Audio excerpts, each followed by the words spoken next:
Hoy tenemos el agrado de contar con el señor Dagoberto Murillo Delgado. Él trabaja para Estado de la Nación y hoy nos va a conversar sobre el estado de la educación. Buenas tardes, reciban un cordial saludo y bueno, un placer de compartir con ustedes esta tarde lo que son los principales resultados del informe sobre el estado de la educación. Ya en una décima edición, son 20 años de dar seguimiento al sistema educativo costarricense, buscando señalar desafíos para fundamentar propuestas, que es como el fin último que tenemos en este tipo de instrumentos. Bueno, vamos a ver, cuando nosotros, me indican si pueden ver la pantalla, ¿sí? ¿Todo está correcto? Sí, Correcto, señor. correcto. Ok, perfecto. Entonces, eh, cuando nosotros planteamos este tipo de informes, bueno, lo que buscamos es hacer, como les decía, un análisis estratégico de la educación nacional. Hay un marco general de un conjunto de aspiraciones que es a través del cual nosotros damos seguimientos, es decir, cómo nos queremos ver como país en materia educativa.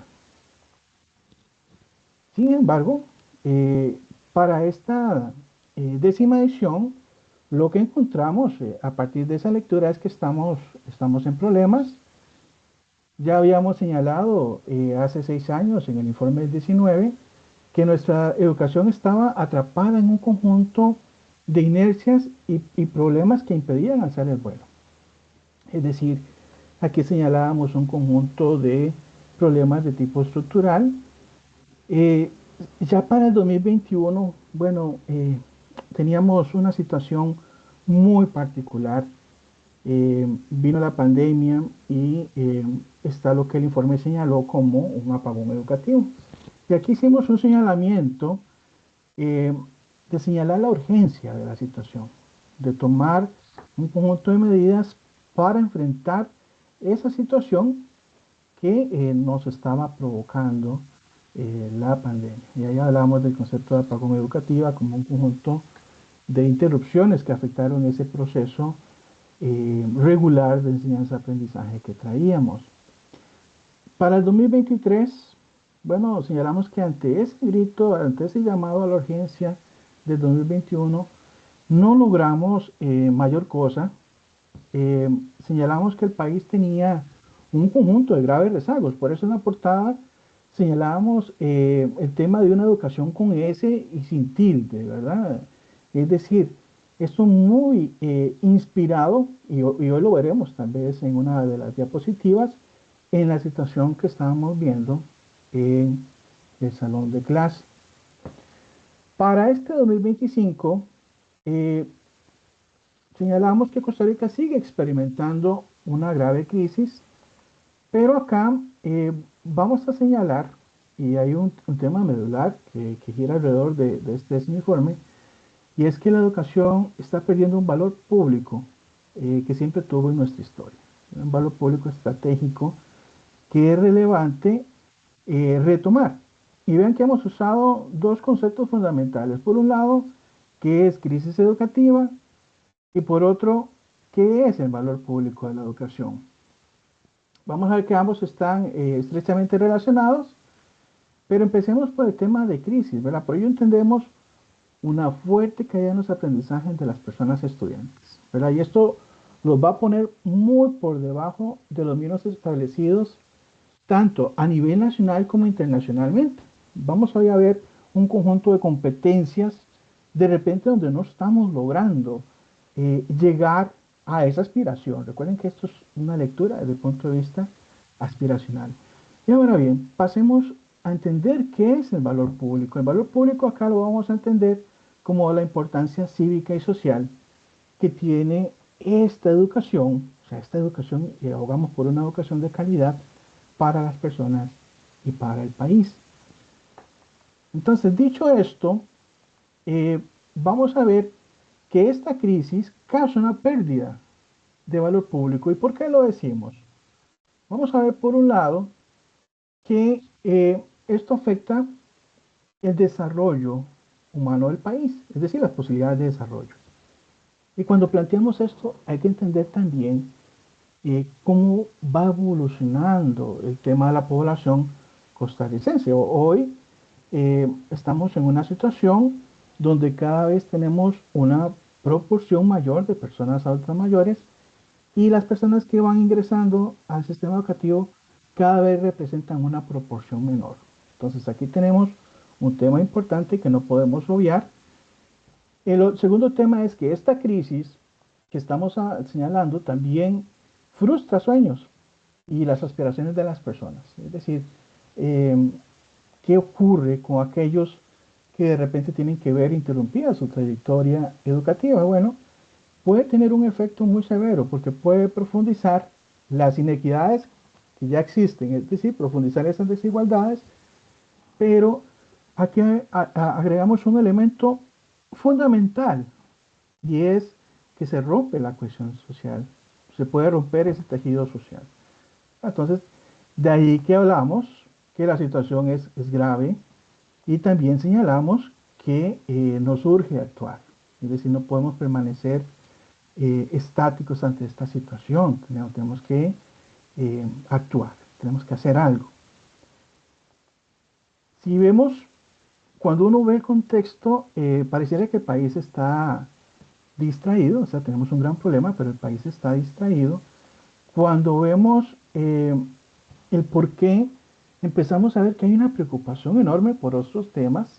Es decir, aunque el 50% de las personas dice que en el tema de educación estamos peor que hace un año, lo cierto es que cuando uno ve el tema de la priorización de cuáles son los principales problemas a nivel nacional, solo se ha mencionado en 3 de las últimas 7 mediciones el tema educativo. Y solo un 2% lo escogieron como el principal problema nacional. ¿Verdad? Entonces, aquí tenemos un problema en educación, pero que queda de repente invisibilizado, que queda, digamos, perdido, opacado por otros problemas graves a nivel nacional, que efectivamente están ahí. Temas de inseguridad y delincuencia, temas de corrupción, el tema del costo de la vida y también el tema de la situación económica. Al mismo tiempo que se da este contexto, también hay poca presión organizada por mejorar temas educativos. Cuando nosotros vemos o analizamos el inventario que lleva el Estado de la Nación sobre protestas, vamos a encontrar que entre 2022 y 2024, de las solo 136 protestas eh, fueron de temas educativos, ¿verdad? Y esto a pesar de que tenemos una crisis. Y 136, perdón, en el periodo 2010-2012, cuando no lo había. Entonces, lo que queremos ver acá es que, pese que hay una situación importante, todos reconocemos la educación como un tema medular. A veces no hacemos movimientos, digamos, para propiciar cambios en la mejora en la calidad. Entonces, cuando nosotros planteamos en ediciones anteriores eh, que esta situación de crisis nos iba a afectar, nosotros encontramos que las autoridades tampoco reaccionaron. Por ejemplo, vamos a ver que nosotros en el 2018, por ejemplo, en competencias matemáticas, esto medido a través de las pruebas PISA, que son pruebas internacionales realizadas por la OCDE, nosotros teníamos un puntaje de 402 y se realizaron varias simulaciones y en ellas, por ejemplo, se hablaba de que ya la huelga del 18 iba a generar un impacto negativo en estos puntajes. También se simuló el tema de la pandemia en el 2020. Vean ustedes que en las líneas, en las barras naranjas, nosotros planteamos una caída importante de más de 10 puntos. Sin embargo, no reaccionamos como debiéramos y bueno, mucho de esto que ya advertíamos fue lo que nos ocurrió en el 2022. Es decir, esa proyección se cumplió. Entonces, y tuvimos una crónica de una muerte anunciada, ¿verdad? El otro elemento es que todos los gobiernos presentan sus planes educativos al inicio de su gestión. Lo podemos ver en pantalla. Sin embargo, nosotros pasamos varios tiempos, digamos desde 2022 hasta mayo de 2025, sin contar con un plan. En un momento donde nosotros ocupábamos salir de esa crisis que habíamos advertido ya en el noveno informe. Esto, señala el informe, debilitó aún más el tema de la gobernanza y la capacidad del MEP. Es decir, estábamos sin rumbo. No sería, eh, insisto, hasta a mediados de este año que el ministro presenta un nuevo plan, pero ya con poco tiempo para su ejecución. A nivel de educación superior, que es un nivel también fundamental para el país, vamos a encontrar que la situación no ha cambiado. Tanto la educación privada sigue con sus problemas y la educación pública con los suyos. Y esto acá, ante esta situación surge una pregunta importante. Si el país no está tan preocupado, ¿es la crisis educativa que estamos planteando alarmismo o realidad? Entonces aquí la evidencia, lo que nosotros hemos venido construyendo a lo largo de estos años, nos permite afirmar que lo que estamos viendo es una realidad. Y acá otra cosa, digamos, que tenemos es esa actitud ante la crisis y ante una situación difícil como la que vivimos. La indiferencia nos puede tranquilizar, nos puede adormecer, sin duda, pero también nos hace más vulnerables. Y es porque el problema sigue ahí. La verdad es que el problema sigue estando ahí. La crisis se profundizó, el informe lo constató, pero ¿por qué?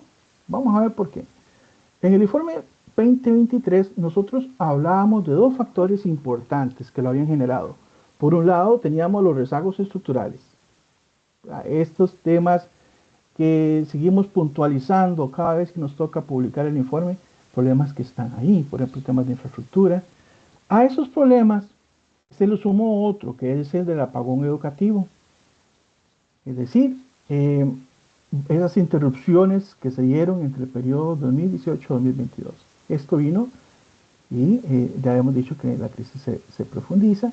Sin embargo, lejos de salir de esa crisis, hoy decimos que se suma un tercer factor. Y aquí hablamos de una gestión educativa errática, sin norte, que termina profundizando ya los problemas existentes. Termina profundizando los temas.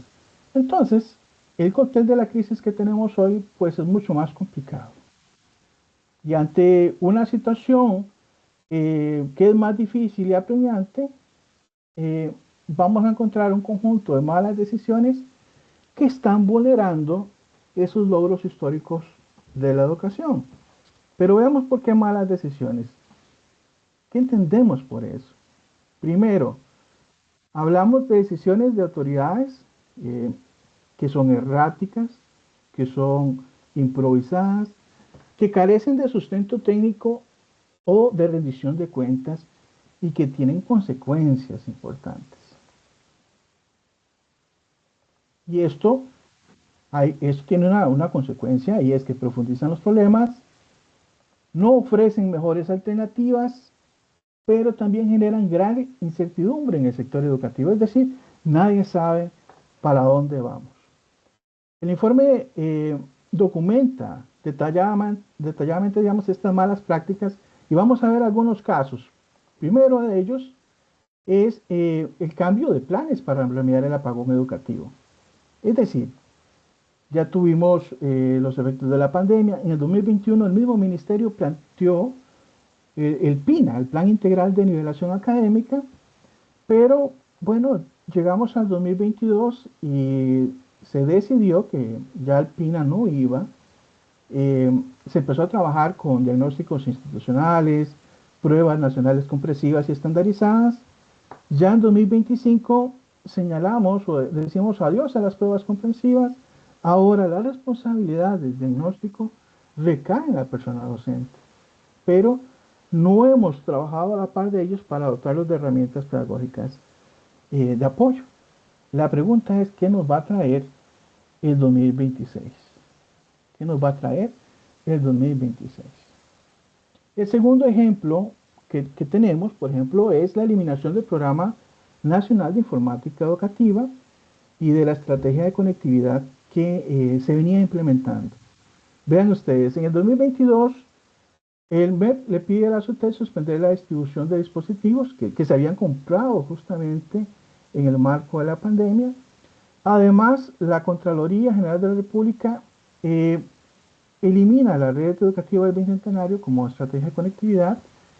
Pasa el tiempo y en abril de 2023 el MEP rompe el convenio que tenía más de 3 décadas con la Fundación Omar Dengo, pero esto se hace sin ninguna transición y los equipos quedan embodegados.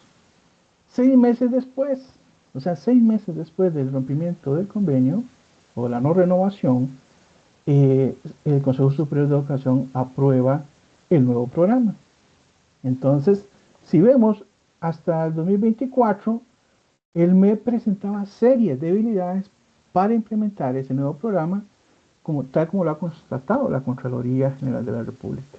En resumen, acá hemos desmantelado una política pública sin una alternativa de igual o mejor alcance, sin esa transición adecuada para una implementación exitosa.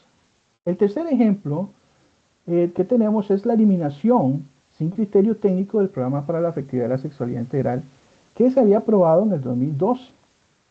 Este programa eh, fue sustituido por el programa de educación para la paz y la convivencia, pero no reemplaza los temas en materia de sexualidad. Es decir, de más de 85 temáticas que se proponen, solo dos corresponden al tema de sexualidad. Y aquí hay diversos actores que han señalado, tal como la Defensoría de los Habitantes, han señalado que esta decisión viola derechos humanos.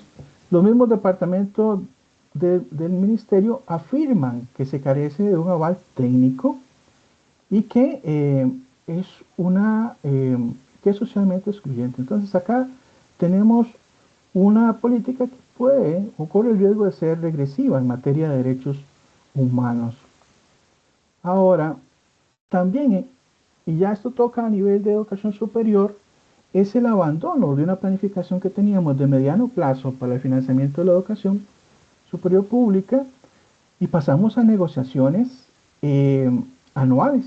Si ustedes ven, en la primera parte de este gráfico, habían tasas de crecimiento positivas del FES cuando las negociaciones se realizaban de manera quinquenal. Sin embargo, cuando pasamos a negociaciones anuales, vamos a encontrar que hay estancamientos, caídas y un aumento de los conflictos. Y aquí el tema medular es que esto termina afectando la planificación de mediano y largo plazo. También vamos a encontrar que hay un debilitamiento de los mecanismos de fiscalización sobre las universidades privadas. Hay cambios en el reglamento del CONASUB que debilitan esa supervisión. Por un lado, no se conoce el estado de la infraestructura de muchos centros antes de autorizar su funcionamiento. Ven ustedes qué importante. También se han venido aprobando la apertura de un conjunto de universidades internacionales en un tiempo récord y sin mayor información. Y por otro, vamos a encontrar que se han aprobado también carreras virtuales sin control de calidad. Bueno, entonces son temas que como país tenemos que prestar atención. Ahora, la vulneración de los logros históricos va a agudizar los problemas e impacta los aprendizajes de los estudiantes. Vean, por un lado, este primer retroceso. Ya estamos hablando de materia de financiamiento en educación. Si uno analiza esta gráfica, vamos a ver que vemos la evolución desde los años 80. Ustedes lo ven aquí, en el 80 invertíamos un 5,3% del Producto Interno Bruto en educación. Sin embargo, como ustedes pueden ver acá, vivimos una década donde cometimos un severo error. Dejamos de invertir en educación Y bueno, esto generó lo que en alguna parte de la literatura se ha llamado como una generación perdida, cuyos efectos todavía vemos hoy, tanto en materia de oportunidades para las personas que debían asistir a la educación en aquel momento, como en esa posible inserción también al mercado laboral. Ahora, si nos enfocamos en los últimos 40 años, es decir, del 85 al 2025, vamos a ver que aquí registramos una de las peores caídas eh, y a esto tenemos que prestarle atención. Incluso estamos, de acuerdo a las cifras proyectadas, por debajo de esa cifra que reportábamos en la década de los 80. Y es que esto, como lo veremos más adelante, va a tener importantes implicaciones. Ahora, si ustedes ven en el siguiente gráfico, eh, vamos a encontrar que esto tiene impacto en la inversión que se hace, pero en la inversión por estudiante. Aquí vamos a ver el ejemplo de educación superior. Y ustedes ven los datos para 2003, 2008, 2018, 2023. Si uno compara, vamos a ver que la cifra de 2003 y la de 2023 es muy similar. Es decir, tenemos una situación similar a la de 20 años atrás en materia de inversión por estudiante en la parte de educación superior.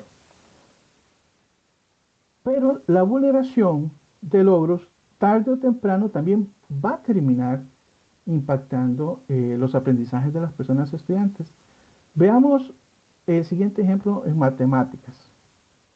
También pasa una situación similar en comprensión lectora. Vean, esta es la situación de los colegios públicos en matemáticas. Si ustedes comparan las pruebas PISA del 2018 y del 2022, vean ustedes, pasamos de tener un 90% de estudiantes en los niveles más bajos, esto es en los niveles 1 y 2 de las pruebas PISA, a un 96% de los estudiantes en niveles más bajos. Pero este informe también ha resaltado, miren, eso no es solo un problema de la educación pública, también ocurre en la educación privada. Aquí ese porcentaje pasó de un 57% en el 2018 a un 70% en el 2022. O sea, venimos universalizando la pobreza de los aprendizajes y esto es terrible. Es decir, nosotros debiéramos movernos en otra senda, es decir, bajando la proporción de estudiantes que se concentran en estos niveles. Por otro lado, cuando medimos el desempeño en comprensión lectora, pero esta vez a través de las pruebas diagnósticas de MEP, vamos a encontrar que entre más avanzan las personas de grado, peor les va. Vean ustedes. En primer grado, el 63% de las personas estudiantes alcanza el nivel lector esperado para ese nivel. Cuando llegamos a quinto grado, por ejemplo, son 57%. Pero en la secundaria, esa proporción cae a un 23% en séptimo grado y a un 26% en décimo grado. Es decir, apenas una cuarta parte de las personas estudiantes están logrando llegar al nivel esperado en esos niveles. Dicho esto, entonces vamos a tener que la vulneración de logros históricos en educación provoca nuevas caídas en los aprendizajes de los estudiantes y ante una crisis de esta magnitud, la reacción es clave. Eso es lo que nos dice el informe. La reacción es clave. Porque sencillamente podemos tener distintas reacciones. Vean, una de ellas es tapar el sol con un dedo. Es decir, y no ignoramos la realidad para evitar esos costos de enfrentarla. Nos enfocamos en un espejismo. Es decir, eso es normal. Por ejemplo, más inversión sin cambios en la gobernanza y la evaluación. Eso es ignorar la realidad que vivimos. La otro tipo de reacción es la temeridad. Es decir, cuando hablamos de que nada sirve. Entonces aquí arriesgamos imprudentemente las ventajas históricas bajo esa excusa. Y el tema, la temeridad aquí, el problema es que eh, no genera hacer un borrón y cuenta nueva. Y esto destruye sin evaluar destruimos sin preocuparnos de pensar bien qué es lo que tenemos que reformar. Es decir, uno puede llegar a la administración pública, ver que algo no funciona, pero la medida que yo voy a proponer tiene que ser robusta, tiene que, ¿verdad?, conducir a una mejora sobre la que ya existe. No sencillamente pensar que con cambiarla todo va a ser distinto. Es decir, esas medidas o esas decisiones tienen que ser tomadas bajo una óptica robusta, basada en información. Eh, la tercera reacción ante una crisis es ofrecer soluciones, pero con sentido práctico. Y aquí es donde nosotros apuntamos a buscar, por un lado, que las salidas sean realistas y que también sean efectivas ante los problemas.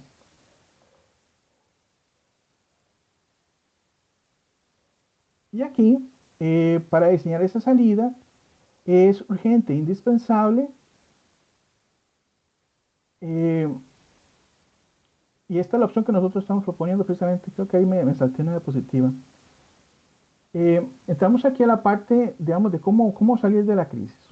Vamos a ver, y para englobarnos en esto, vamos a imaginar el mundo ideal. Recuerden que hablábamos de aspiraciones a nivel de inversión, en materia de aprendizaje, en evaluación, en rectoría del sistema, a nivel de gestión local y logro universitario. Esos son elementos que vamos a abordar en las siguientes diapositivas, ¿de acuerdo?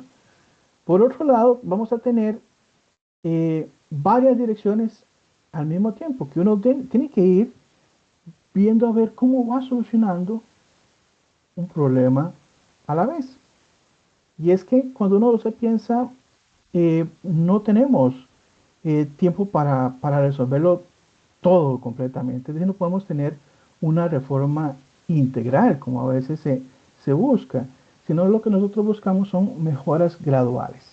Y ahí está, digamos, el sentido de esta propuesta de avanzar en diferentes condiciones. Es decir, que haya un orden y una claridad en el propósito. Entonces, vamos a plantear un problema, las implicaciones que eso tiene y la posible solución. En materia de inversión, vamos a ver acá que básicamente la educación ha pagado los platos rotos del ajuste fiscal del Estado costarricense. ¿Por qué lo señalamos? Vamos a ver aquí. Problema, estamos utilizando la educación como variable de ajuste fiscal. Si vemos el presupuesto del MEP, vamos a ver que de acuerdo a la regla fiscal, esta barrita en color naranja que ustedes ven, hay un tope máximo al presupuesto que las instituciones pueden crecer. Este es el caso del ministerio. Y cuando comparamos con esta barra en color azul, vamos a ver que resulta paradójico porque el gobierno nunca ha permitido que el crecimiento del presupuesto del MEP llegue al tope de esa línea. Es decir, hemos estado invirtiendo por debajo de lo que nos permite la regla. Si vemos, lo mismo ocurre también con las universidades públicas, también se ha ajustado por debajo de la regla fiscal.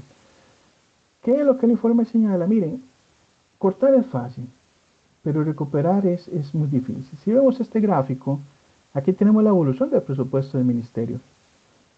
¿Ok? Y si ustedes lo comparan con el 8% del Producto Interno Bruto para educación, vamos a ver que cada vez nos alejamos más de esa meta. Sin embargo, si empezáramos a crecer a un 8,5% por año de manera anual, nos tomaría 18 años, oigan ustedes, 18 años, volver a recuperar la inversión que teníamos en el 2017. Y si crecemos a 10%, es decir, le metemos un poquito más de celeridad al asunto, nos llevaría más de una década, nos llevaría 11 años. Y esto tiene implicaciones. Vamos a ver algunos ejemplos. Primero, bueno, los programas de equidad han sido los más afectados. Si uno ve, por ejemplo, el tema de las becas y las transferencias monetarias, es esta barra naranjadita, ha tenido una caída importante entre el periodo 2018-2023 y esto en términos reales, ¿verdad? Un 4% anual. Esto, decimos, impacta fuertemente Porque cuando uno analiza la población en pobreza, esta población que asiste al sistema educativo público, uno encuentra que el 35% está en esa condición. Es decir, 35%.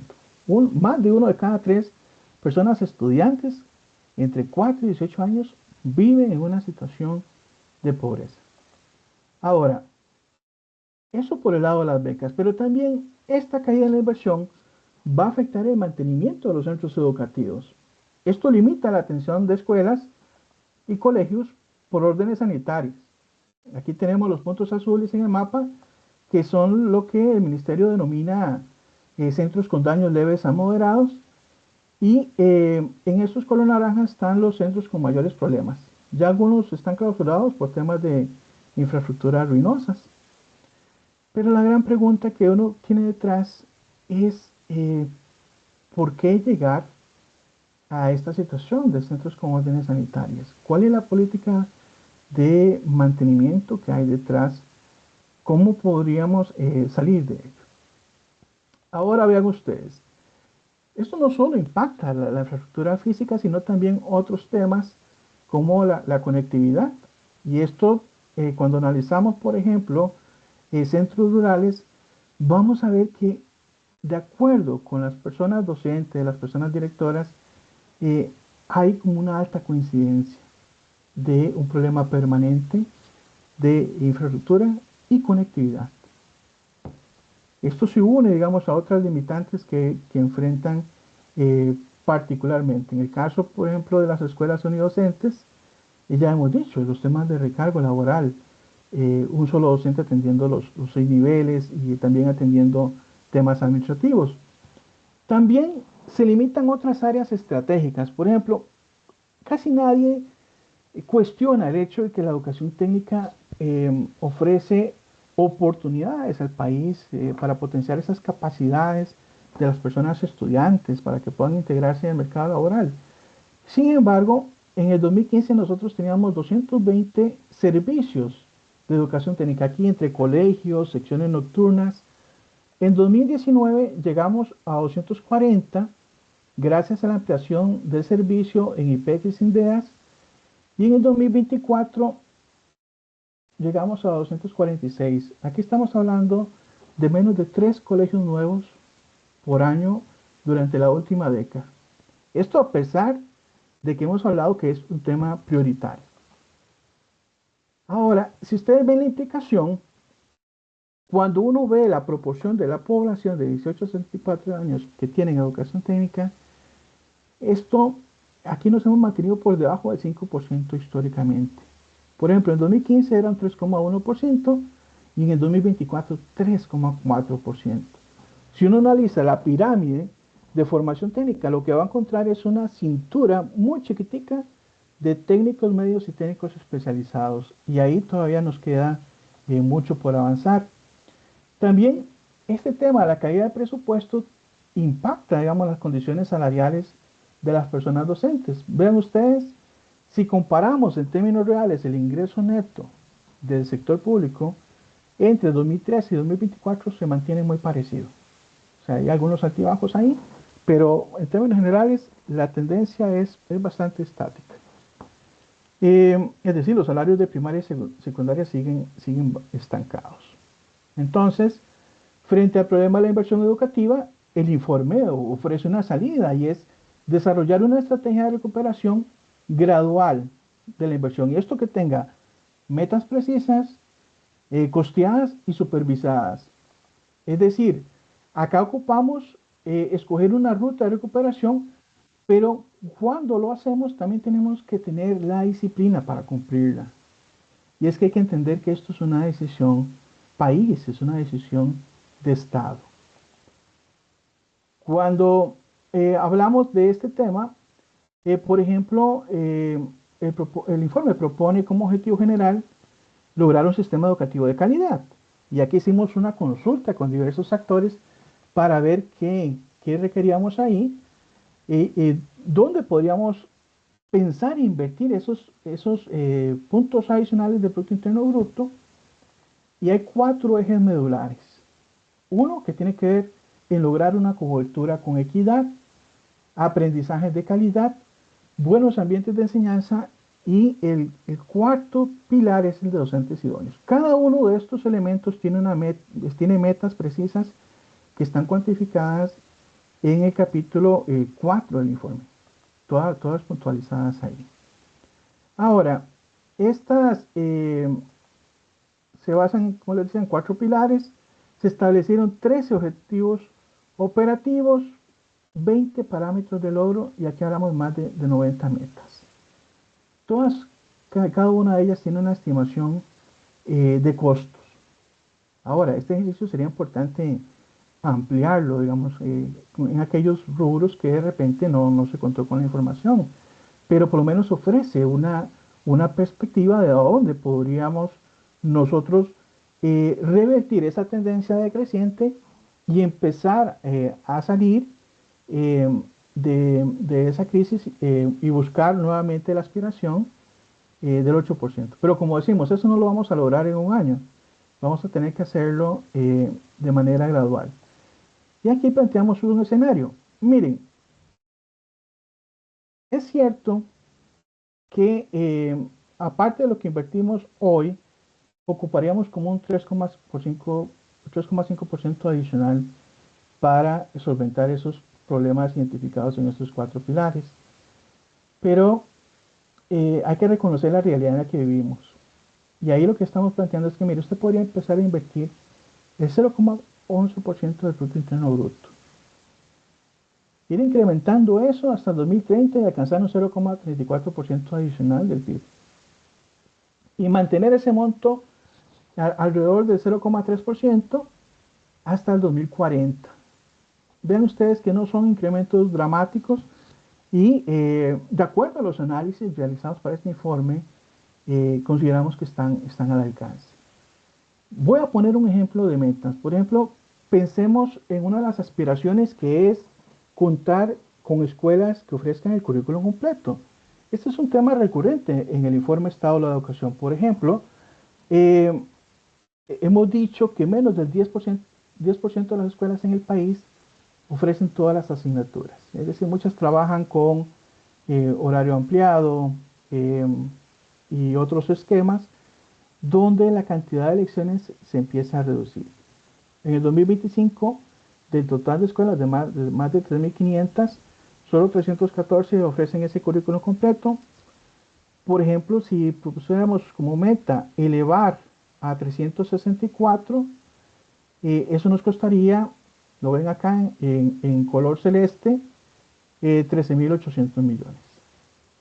Igual, si quisiéramos para el 2030 elevar esa cantidad a 614 centros educativos, ocuparíamos 38.369 millones de colones y así sucesivamente hasta alcanzar más de 1.000 escuelas en el 2040.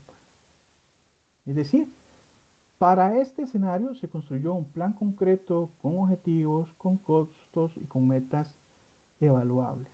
¿Ok? En resumen, el país necesita recuperar la inversión educativa, pero que esa inversión no sea un cheque en blanco, sino que aquí ocupamos metas claras, que tengamos los recursos para costearlos, pero también a la par que haya una rendición de cuentas que nos permita honrar el mandato constitucional.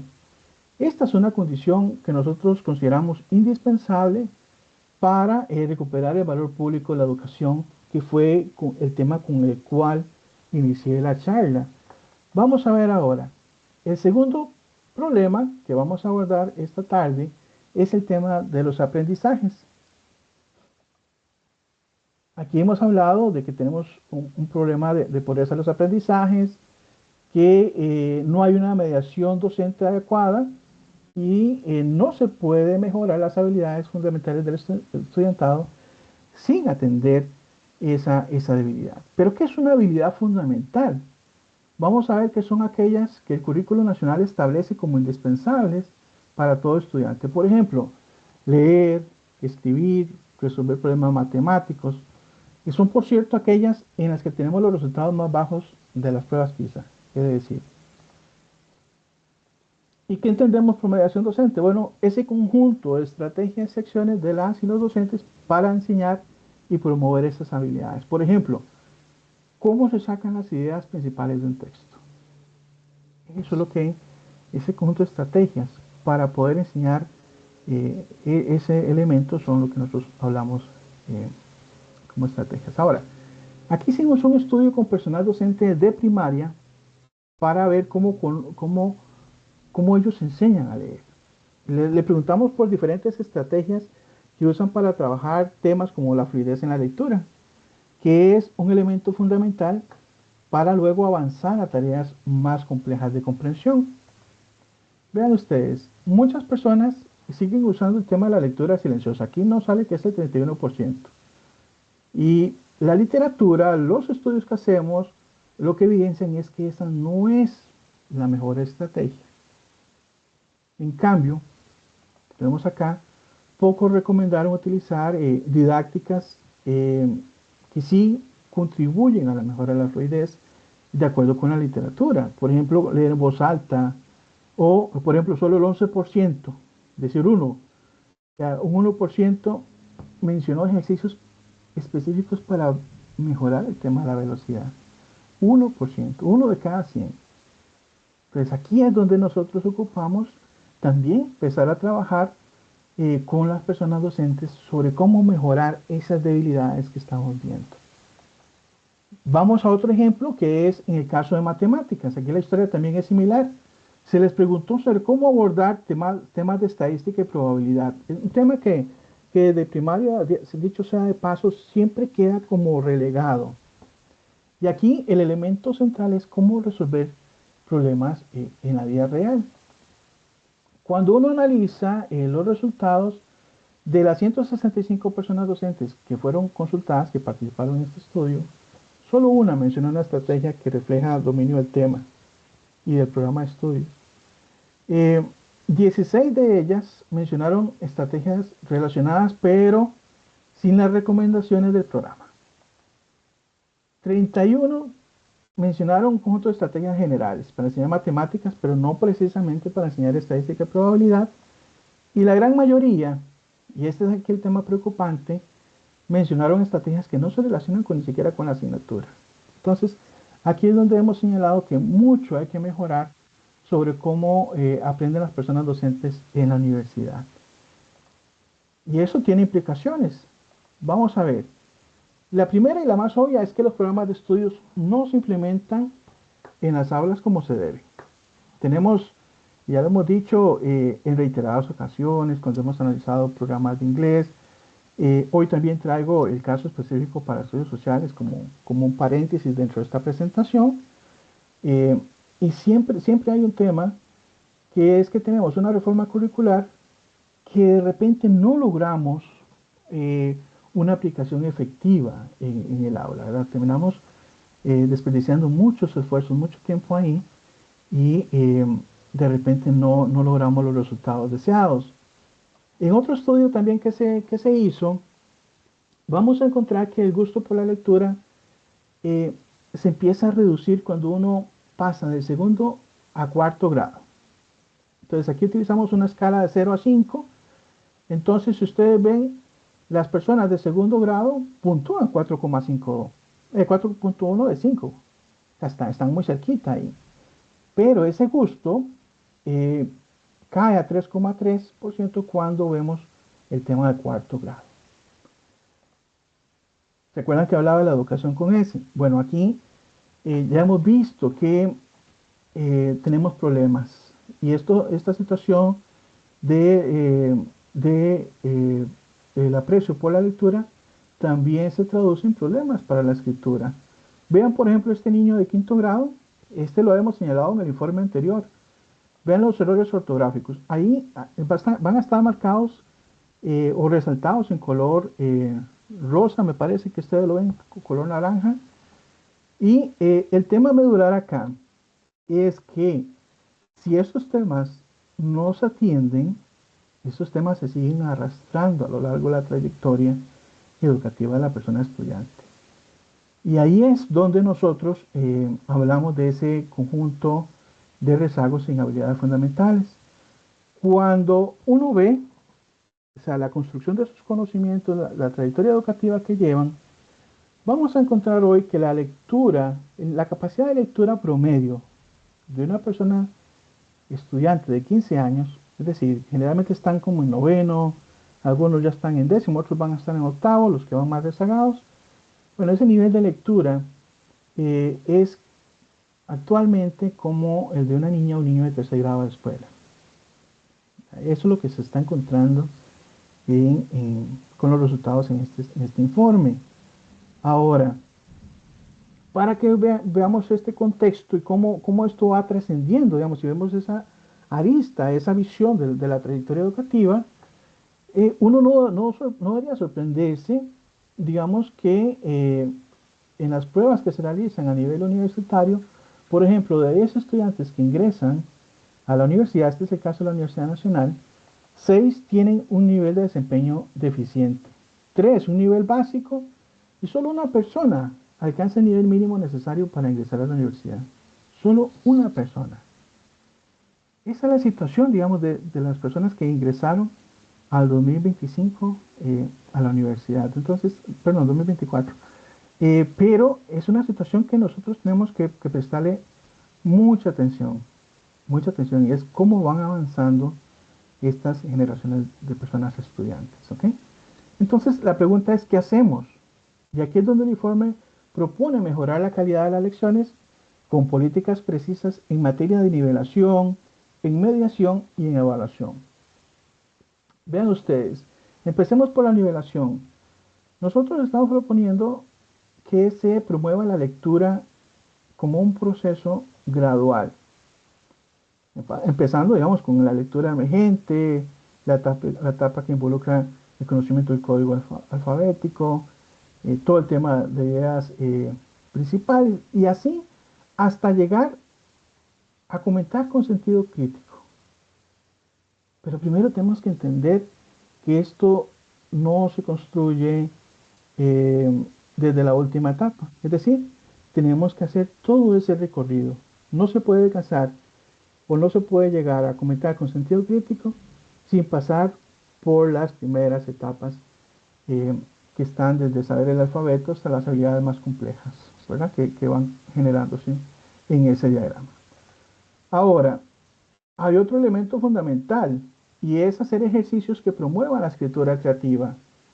Y esto es como generar como herramienta para pensar, para expresar emociones y vinculadas al proceso de lectura. Cuando hemos hecho análisis, por ejemplo, en primaria, nosotros encontramos en una muestra de más de 2.000 estudiantes que si uno analiza la escala de actitudes en cuarto grado y se enfoca en la forma tradicional, vean ustedes cómo cae esa actitud hacia la escritura. Pasa de 3.3 en marzo y en octubre ya la actitud hacia la lectura ha caído a un 2,9.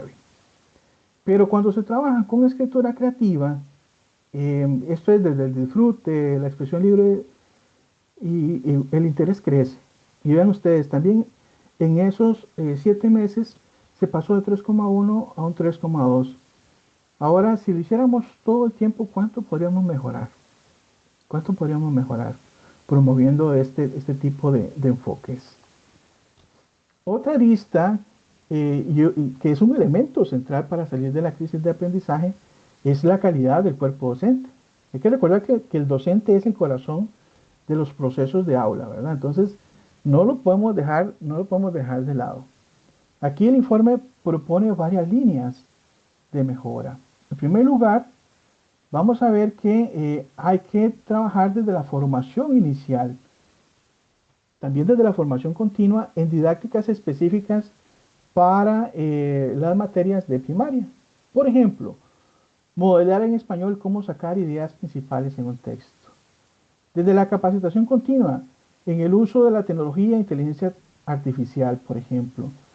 En acompañamiento técnico para aplicar mejor los programas de estudio. Digamos, no podemos seguir dejando al personal docente solo, que cuando uno analiza o realiza estudios para recoger la voz de los actores, generalmente vamos a ver que muchos señalan esta falta de acompañamiento. Entonces es un tema medular que también debemos prestar atención. Ahora, el otro elemento que surge y suele ser bastante frecuente es el tema de cómo mejorar el tiempo efectivo en las aulas. Y aquí estamos hablando de reducir la pérdida de lecciones con una mejor planificación del calendario escolar y evitar la continua suspensión de clases, mejorar el uso del tiempo de clase, menos cargas administrativas, que es otro elemento que siempre está ahí, y hasta ver la posibilidad de trabajar con grupos más pequeños, tomando en cuenta el elemento demográfico que señalábamos al principio, que cada vez tenemos menos población ingresando al sistema educativo. Ahora bien, hemos venido hablando entonces del tema de los docentes, pero bueno, ¿con qué recursos trabajan ellos en las aulas? Aquí, contar con recursos adecuados y suficientes, por ejemplo, libros y tecnologías, es la mejor mezcla entre tradición y modernidad. Necesitamos contar con mayor disponibilidad de libros en las aulas, pero también es importante desarrollar aquellas competencias tecnológicas para cubrir objetivos de los programas de estudio, eh, como por ejemplo puede ser introducir el uso seguro de la inteligencia artificial. Entonces hay muchos elementos acá en los cuales nosotros tenemos que ir avanzando. Es decir, debemos remediar la pobreza de aprendizajes, pero con una mejor mediación docente en el aula. Vamos a pasar a otro tercer tema que debemos eh, acometer, que está relacionado con el anterior, pero tiene que ver con la evaluación. Vamos a ver, ya hemos dicho del mensaje anterior que tenemos una pobreza en las evaluaciones nacionales cuyos resultados sirven de poco para mejorar los aprendizajes. Pero, ¿qué entender por pobreza en las evaluaciones? Aquí estamos hablando de evaluaciones de baja calidad que no brindan datos objetivos y confiables que permitan orientar la mejora educativa. Básicamente nos referimos a ese tema. Vean, cuando analizamos las pruebas nacionales, cuando analizamos las pruebas nacionales estandarizadas de sexto año, vean lo que encontramos. Primero, por un lado, no todos los contenidos están siendo evaluados, es decir, miden una pequeña parte de las habilidades de los programas de estudio. Vean azul. Esas barritas en azul es la proporción de lo que sí se evalúa. Y en naranja, lo que no se evalúa. Entonces, son muy poquitos. Se está evaluando entre una sexta y una tercera parte del total. Esto lo vemos ahí reflejados en el color naranja, de más del 70%. En segundo lugar, las pruebas no se corresponden con el nivel que se aplican. Por ejemplo, la prueba de sexto grado perdón, tiene 30 ítems o preguntas, lo vamos a ver aquí como representado en cada bolita, perdón. Sin embargo, cuando analizamos el caso de matemáticas, si ustedes lo ven, solo 4 preguntas, son estas bolitas que vemos aquí, corresponden al grado que se aplican, o sea, en sexto. La mayoría de los ítems corresponden a niveles anteriores, quinto grado, cuarto grado, tercer grado. Por eso decimos que son pruebas de baja dificultad. Cuando se consultó con expertos, tanto en el caso de matemáticas como de español, otro tema que uno encuentra es que, de acuerdo con el MEP, los estudiantes se clasifican en 3 niveles, básico, intermedio y avanzado. Sin embargo, con criterio experto, eh, y esto es cotejando los programas y con el dicho criterio, solo se identifican 2 posibles niveles, el básico y el intermedio, es decir, no encontramos ítems que nos permitan identificar estudiantes en un nivel avanzado. Este tema tiene implicaciones, dicho sea de paso. Vamos a ver, la primera de ellas es que si uno analiza el tema de la aprobación en el último año, vean ustedes, y vemos que en primaria son superiores al 90% y en secundaria también han venido aumentando. Hay dos momentos particulares, 2018 y 2020, cuando se flexibilizaron los requisitos de aprobación debido a la huelga de la pandemia, pero vamos a ver, si estamos hablando acá,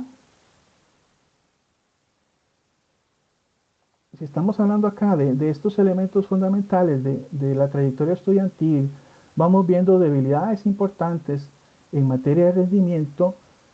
Preocupa el hecho de que la aprobación más bien en ciertos momentos haya aumentado, ¿verdad? Entonces, ahí es donde decimos de repente eh, que los estudiantes avanzan sin lograr desarrollar aquellas competencias necesarias para enfrentarse a lo que exige la sociedad del conocimiento hoy.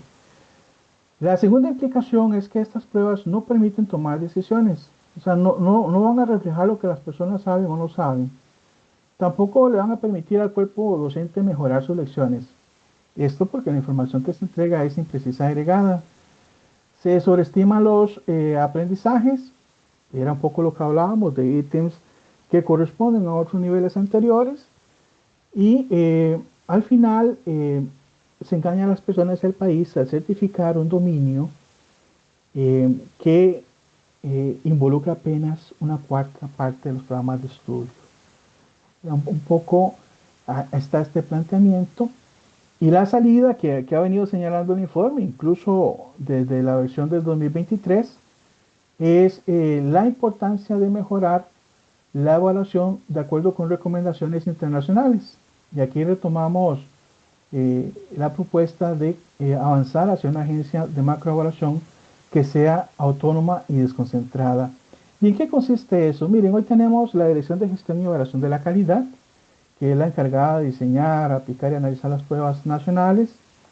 Acá, por ejemplo, esta instancia recoge la información de los centros educativos por medio de estas pruebas y luego distribuye la información dentro del MEP, tanto al despacho como a las demás instancias. El problema es que bajo este esquema, el MEP es juez y parte, digamos, una dirección subordinada al ministerio es la que evalúa el resultado de las políticas que se van a impulsar. Es decir, en ninguna empresa la auditoría depende de la gerencia, ¿verdad? Aquí lo que estamos hablando es que se puede comprometer la imparcialidad. Eh, Aquí lo que estamos señalando entonces es que es necesario cambiar esta situación. Entonces el informe propone que se mantenga la dirección, pero que ésta se enfoque en gestión de la calidad y no en el diseño de pruebas. Acá se crearía una agencia de macroevaluación como existe en otros países y esta agencia estaría adscrita, pero al Consejo Superior de Educación, que es el ente rector del sistema educativo. Entonces, pasaría los resultados de las evaluaciones al Consejo y al Ministerio, y sería el Consejo quien trabaje en las políticas. Al Ministerio, para que mediante la Dirección de Gestión de la Calidad ayude a mejorar los procesos en el aula, y esta es la salida que nosotros estamos buscando. Entonces, esto no precisamente tenemos que hacerlo de la noche a la mañana, es decir, nosotros vamos a ver más adelante que hay una propuesta que va de las mejoras en las mismas pruebas y vamos avanzando también de manera gradual, ¿verdad? Entonces, por ejemplo, este proceso que señalábamos lo podemos descomponer en diferentes pasos que va de revisar la rigurosidad de las pruebas, ver su comparabilidad, evaluar aprendizajes de acuerdo con el currículum y hasta utilizar mejor los resultados para mejorar los procesos de aula. Al final, todos estos pasos deberían converger hacia la reforma de esa agencia. Ahora, la buena noticia es que ya hay experiencias de este tipo. Por ejemplo, la prueba de dominio lingüístico que fue diseñada por la UCR en alianza con el MEP, que cumple con criterios técnicos de calidad eh, para la certificación con tecnología, inteligencia artificial. Entonces, aquí es donde nosotros señalamos la importancia de aprovechar nuestras propias experiencias exitosas, ¿verdad? Cómo vamos aunando esfuerzos para mejorar ciertos procesos. Entonces, es urgente reformar la macroevaluación educativa para mejorar los aprendizajes. Es decir, toda esa información que recogemos a través de estas pruebas, al final tiene que cumplir con un rol estratégico que es ver cómo cambiamos lo que ocurre en el aula. Ahora, el cuarto problema por resolver es el de la gobernanza del sistema educativo. Este tiene que ver con el tema de la rectoría y lo que encontramos es un Consejo Superior de Educación que no cuenta con las capacidades suficientes para ejercer la rectoría plena de ese sistema. Vamos a ver. El Consejo le corresponde por mandato constitucional la Dirección General de la Enseñanza Oficial de Costa Rica. Es decir, tiene una función rectora para garantizar políticas de Estado que permitan aplicar políticas por encima de los gobiernos de turno. Básicamente, bajo esa orientación fue que se generó dicho consejo, pero en la práctica lo que encontramos es que el consejo tiene importantes limitaciones. Veamos por un lado, hay limitaciones de carácter institucional. Aquí los análisis que hacemos nos evidencian que el reglamento actualmente está desactualizado y además hay una posición poco clara de lo que representa el Consejo Superior de Educación digamos, en ese organigrama del MEP. Es decir, aparece justo a la par del IDP cuando ya decíamos que a nivel constitucional es el ente rector. Hay otras limitaciones de carácter técnico. Si nosotros nos enfocamos acá, vamos a analizar o vamos a ver que el Consejo Superior cuenta con un equipo de apoyo que es escaso, eh, hay poco personal especializado y actualmente una alta proporción se centra en puestos administrativos. Además de ello, el equipo tiene baja capacidad de supervisión de los acuerdos que toma dicho consejo. Y otro elemento fundamental es las limitaciones de carácter financiero. Aquí estamos hablando de la fuerte dependencia presupuestaria que tiene con respecto al MEP. Bueno, básicamente hay una alta dependencia administrativa y operativa. ¿Qué es lo que esto genera? Esto tiene implicaciones importantes porque, por un lado, se genera una escasa autonomía práctica para la toma de decisiones. Es decir, nosotros lo que señalamos es que el Consejo en este momento no tiene autonomía presupuestaria, no tiene infraestructura propia y ni siquiera tiene control sobre el personal que se contrata. Eso entonces resta o limita esa autonomía. Por otro lado, vamos a encontrar que el análisis de sus actas revela debilidades en el control de las políticas que aprueba. Es decir, actas que se publican tarde, con una lenta validación, sin una estructura técnica de apoyo y poco seguimiento de los acuerdos. Ven que hemos venido siendo insistentes en este tema. Y además, esto genera un liderazgo como ente rector, un liderazgo de poca calidad. Es decir, al no contar con mecanismos efectivos de seguimiento y evaluación, con un reglamento que está enfocado en aspectos operativos y no en un ejercicio estratégico, y sin independencia de criterio ni consulta, hablamos de que ese rol que debería estar pensando en esas políticas que potencien la educación acorde a las necesidades actuales, no se está logrando. De ahí la importancia de fortalecer la independencia, la capacidad de la rendición de cuentas que el informe señala. Por un lado, tenemos que garantizar la idoneidad técnica e independencia de los miembros. Y esto pasa por que tengan los miembros un mérito comprobado, que sean íntegros y con conocimiento, sin conflicto de intereses con jerarquías o presiones externas, y que las personas también cuenten con transparencia y representen la pluralidad social. Entonces ahí, por un lado señalamos eso. En segundo lugar, se deben robustecer las capacidades y mecanismos de rendición de cuentas. Aquí estamos hablando de una rectoría en que la autonomía presupuestaria esté ligada a ese nuevo modelo de gobernanza, que reconozca o haga un diagnóstico inicial de esas debilidades, que se documenten logros y el cumplimiento de sus políticas y que permita asimismo implementar mecanismos de evaluación. Entonces aquí, en resumen, el informe insta a reformar el Consejo de Educación para fortalecer su rectoría sobre el sistema educativo. Vamos a entrar a otro problema que está relacionado con el tema de la gobernanza, no a un nivel macro, sino más a nivel local. Este tiene que ver con la gestión de centros escolares sin apoyo y sin articulación.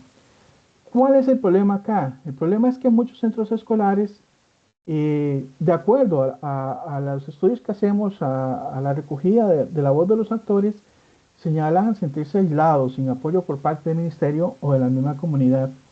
Y esto lo documentamos especialmente para zonas de alta vulnerabilidad social. Y ya vamos a ver qué entendemos por una red local.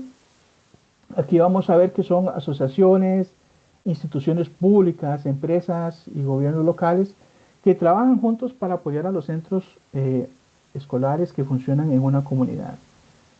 Y por el tema de vulnerabilidad, estamos haciendo referencia a comunidades, distritos en condición de pobreza, sin empleo, y donde hay un elemento que además es alarmante, que es la violencia delictiva, la que ya sabemos que en el país ha venido aumentando en los últimos años. Eh, ¿Cuál es el marco de referencia para dar importancia al tema de las redes? Vean, desde 2008 el Consejo Superior de Educación estableció la política del centro escolar como eje de la calidad.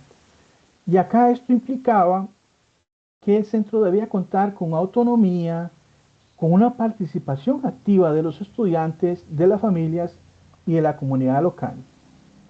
El tema también se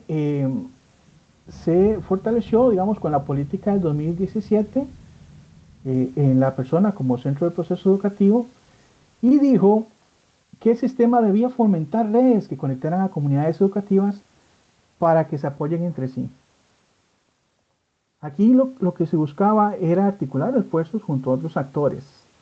Por ejemplo, que el centro educativo articule por un lado con actores tanto a nivel externo del ministerio como asociaciones, municipalidades, iglesias, la misma fuerza pública, ONGs, pero también con actores que están dentro del centro educativo, docentes, personal de apoyo administrativo, con las personas supervisoras y con las juntas de educación o administrativas.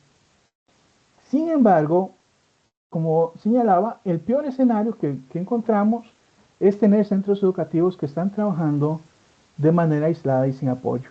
Y cuando esto pasa, la calidad de la educación es más baja. En este estudio nosotros identificamos alrededor de 23 distritos en contextos de alta vulnerabilidad social, que son estos que vemos aquí, estas zonas anaranjadas que ven en pantalla. No, Disculpe, no se no, está proyectando la Ah, presentación. sí, es que se metió al chat. perdón, se perdió la proyección. Se perdió la presentación porque, ok, ahora sí, es que estaba presentando un chat. Ok, sería que alguien me robó el rol de presentador, sería. Ok, ok, me dicen si está todo en orden ahora sí. Sí, señor. Todo. Sí. Ok, estos son los 23 distritos en color naranja, ¿ok? Decía que no podíamos ir a todos, así que seleccionamos 7 circuitos escolares ubicados en esos distritos y bueno, tuvimos la oportunidad de trabajar con 166 personas directoras, que son estos puntitos azules que vemos en el mapa. Hay que recordar que entonces aquí los centros educativos los organizamos en circuitos. El principal hallazgo es que no encontramos redes de gestión local que cubrieran todo un circuito educativo, es decir, encontramos conexiones entre centros escolares, pero eran redes que involucraban pocos centros y casi siempre dependientes de la energía de una persona, que es la persona supervisora. Ya lo vamos a ver más adelante. Y esta situación tiene serias implicaciones. Vean esta red. O sea, cada puntito representa un actor en un circuito escolar. Y en este caso, ven ustedes, hay una red pequeñita en la parte de abajo que vincula algunos centros. Esta que ustedes ven aquí, estoy poniendo de puntito rojo, ese caso es la persona supervisora. Aquí hay un nodo central. Pero vamos a encontrar que hay otras personas directoras que están trabajando solas. ¿Sí lo ven? Ahí en color naranja. O sea, no se relaciona cuando usted tiene un problema, no busca o no encuentra apoyo en otros actores para resolverlo en materia de gestión. El otro hallazgo fundamental es que uno pensaría, bueno, estamos trabajando en zonas vulnerables. Aquí tiene que haber un apoyo muy fuerte de ONGs o de otros actores que están tratando de llevar ciertas iniciativas para mejorar la situación ahí. Pero vean lo que encontramos. Esta es ya la red completa. Aquí tenemos los 7 circuitos y en color verde, que son esos que ustedes ven ahí, son actores que están fuera del MEP. Es decir, mucho de esa articulación que encontramos generalmente es de la persona directora con sus docentes, con su equipo de apoyo administrativo, con la persona supervisora y a veces con otra persona directora, pero con actores como ONGs son esos puntitos verdes que vemos, muy poquitos. Entonces, las políticas del Consejo Superior de Educación, estas que hemos venido del centro educativo como eje de la calidad y de la persona como centro de la educación, del 2017 no las estamos cumpliendo cabalmente. Entonces aquí es donde nosotros señalamos la necesidad de trabajar en un conjunto de medidas para acompañar los centros a nivel local. Entonces, por un lado, miren, si vamos a trabajar a través de objetivos comunes a nivel territorial, lo primero que ocupamos es definir una red con una estructura, con roles y con objetivos específicos de qué es lo que vamos a trabajar. Pero nuevamente, no podemos dejarlos solos. Aquí ocupamos también garantizar los recursos y los tiempos institucionales para que se pueda generar ese trabajo correlativo. Ocupamos también tener un apoyo técnico continuo que sirva para potenciar la acción en los territorios y, por supuesto, tener y afinar ese marco legal que es un tema clave. Es decir, ya en teoría nosotros podríamos avanzar con lo que tenemos. Pero bueno, eso no basta. Eso no basta. En segundo lugar, también hay que fortalecer el liderazgo local. Y esto pasa por varios elementos. Primero, que las direcciones regionales tengan un rol más protagónico en la convocatoria y el acompañamiento de las redes. Por otro lado, consolidar esas figuras que trabajen como enlaces territoriales, pero tienen que ser figuras que tengan legitimidad y capacidad operativa. Y por otro lado, tener liderazgos participativos o distribuidos, es decir, cuando hacemos los grupos focales en esos territorios, lo que encontramos es que a veces esas pequeñas redes dependen solo de un actor, de un liderazgo individual. Si esa persona se va, la red se cae. Y es ahí el riesgo que encontramos. Pero también hay que promover una cultura de participación comunitaria, y esto es involucrar a diversas organizaciones, promover el diálogo para definir prioridades compartidas, sistematizar experiencias exitosas que permitan generar modelos replicables. Es decir, si ya yo encuentro que en una dirección regional cercana han venido trabajando a través de red este tema, digamos, de la comprensión lectora, con apoyo de municipalidades, con apoyo de otros actores, ya podemos valorar de repente la posibilidad de implementarlo en otros territorios. El otro tema medular es que esos temas estén acordes con la política educativa, es decir, que estén bien articulados. Entonces, en resumen, lo que el informe señala es que hay que poner a funcionar las políticas ya aprobadas del Consejo Superior de Educación para la gestión local de centros educativos. Y aquí lo que buscamos es tener una mejor educación, pero mayor pertinencia territorial también, es decir, con territorios más empoderados. último tema que es de urgencia abordar, y esto es para las personas que están vinculadas con el tema de educación superior, eh, es que vamos a contar con un bajo logro universitario de la población joven, es decir, para la población de las personas entre 25 y 34 años. Vean ustedes, esta gráfica que vemos aquí nos muestra que desde 2010 el porcentaje de población con algún nivel de educación superior y prácticamente eh, casi no crece, o sea, crecemos muy poco, crecemos muy lento, por ejemplo, cuando nos comparamos con respecto a los países de la OCDE, que es esa línea en azul que ustedes están viendo. Eh, Ven ustedes que la brecha, cuando arrancamos acá, no era tan amplia. Sin embargo, para el 2024, ya la brecha se amplió más. Se estima que para el 2034, que son estas líneas punteaditas que tenemos, que es una estimación, nosotros estemos 34 puntos por debajo, perdón, 24 puntos por debajo del promedio de la OCDE. Es decir, el mismo nivel que ellos tenían en el 2014. Es decir, vamos creciendo, pero muy lentamente, y aquí eso representa un riesgo estratégico. Hay dos factores. Uno de ellos es el ritmo de crecimiento de la titulación universitaria. Aquí tenemos las universidades públicas y acá las privadas. Si ustedes ven, la titulación de las universidades públicas, la línea azul, ha aumentado, pero es modesta. En el caso de las privadas, se estancó desde 2014. Básicamente esto que vemos aquí, hay como un estancamiento, que es esa línea naranja que vemos. La otra razón es que pese a ese crecimiento modesto, vamos a encontrar que en el 2023, de las más de 50.000 títulos que se otorgaron de sus diplomas, solo tuvimos 27.000 nuevas personas profesionales. Es decir, casi 2 títulos por persona. Y esto ocurre especialmente en educación y en derecho. Es decir, vamos a tener diplomas, pero a veces esos diplomas pertenecen a una misma persona. Entonces hay que separar ahí un poquito el tema de la titulación con personas graduadas, que ahí es donde nos vamos quedando un poquito rezagados. Este problema tiene implicaciones para el país. Por ejemplo, si ustedes ven este gráfico, vamos a tener la proporción de personas jóvenes adultas en puestos altamente calificados dentro de la fuerza laboral, lo cual es muy bajo, el 13% y 15,9% en el 2024. Es decir, en lo que va del siglo apenas hemos crecido 2,3 puntos porcentuales.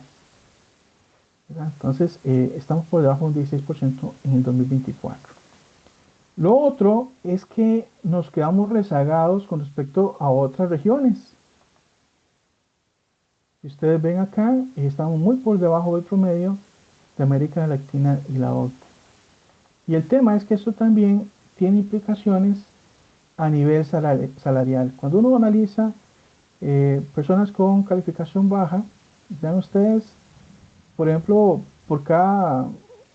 puede ganar 2.000 colones por hora. Si logramos pasar esa calificación baja, una calificación media, lograríamos que esa persona gane alrededor de 3.000 colones por hora.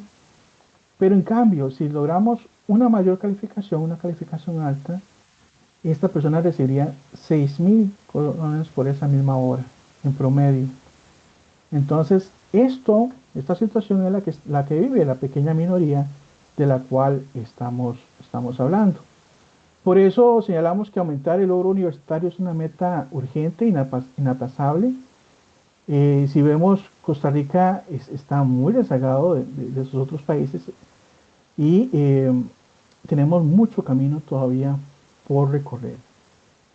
Ahora, aquí se propone una serie de medidas de corto y mediano plazo. Entre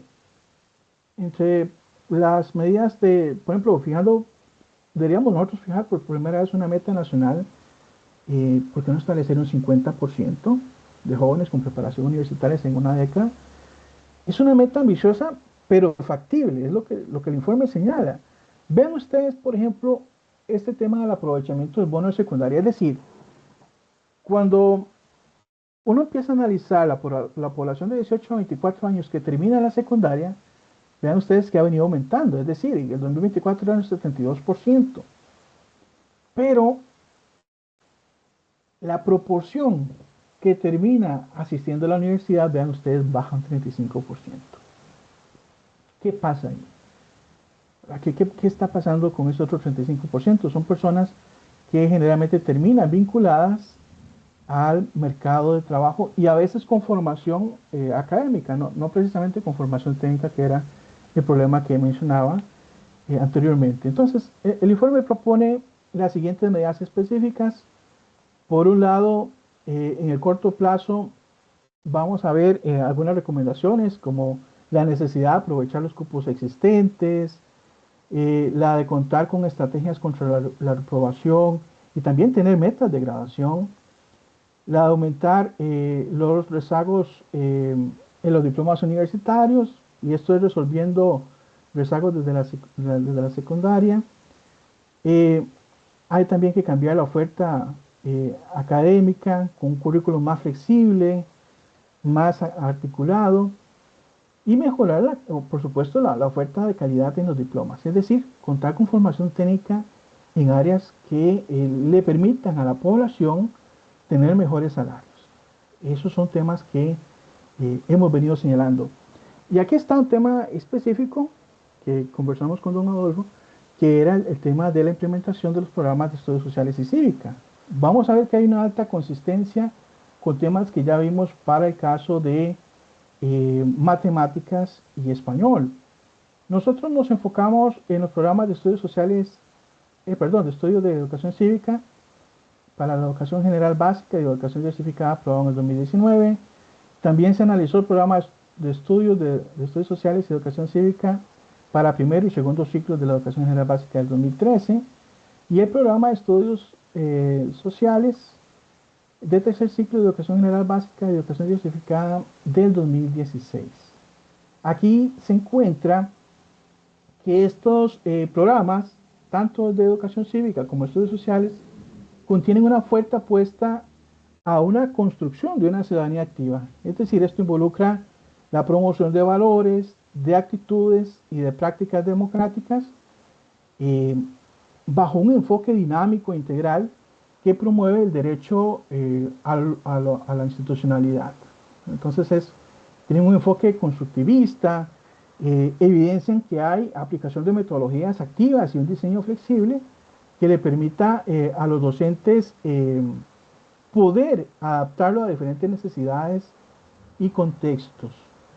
Pero al mismo tiempo, el estudio de Charles Mora y otros identifican un conjunto de elementos a fortalecer. En primer lugar, hay presencia de conceptos con un alto nivel de abstracción, por ejemplo, el concepto de democracia. Otro elemento que se señala es la importancia de actualizar ciertos conceptos para que reflejen el contexto actual y nuevos avances en la literatura. Por ejemplo, un tema específico que refieren los autores es el concepto de populismo en 10º año, que de acuerdo a lo que se analiza no está en consonancia con los avances en la literatura, los avances recientes. O por ejemplo los conceptos e historia del autoritarismo y de populismo en los programas de estudios de cívica y de estudios sociales, lo cual podría actualizarse para reflejar ese contexto. Ahora, también se señala la importancia de ajustar algunas actividades según las capacidades del centro y los cambios culturales. Por ejemplo, cuando se menciona el tema de trabajar con ciertos ejercicios con periódicos impresos. Ahora bien, esta investigación señala que aunque estos programas son novedosos en materia de contenidos y metodologías, esta implementación no siempre se acompañó de cambios en las evaluaciones nacionales estandarizadas. Y este simple hecho, digo simple, pero es grosso más bien, limitó y puso, digamos, una especie de camisa de fuerza a las iniciativas de los docentes. ¿Ok? Acá se recurrió también a la consulta. Por ejemplo, se hizo un sondeo con 937 docentes, se realizaron entrevistas y talleres con 12 personas expertas, 120 docentes que se trabajó con ellos en 8 grupos focales y también se trabajó con 46 asesores en otros 4 grupos focales. Entonces, de aquí se recogió la voz de los actores en relación con estos programas.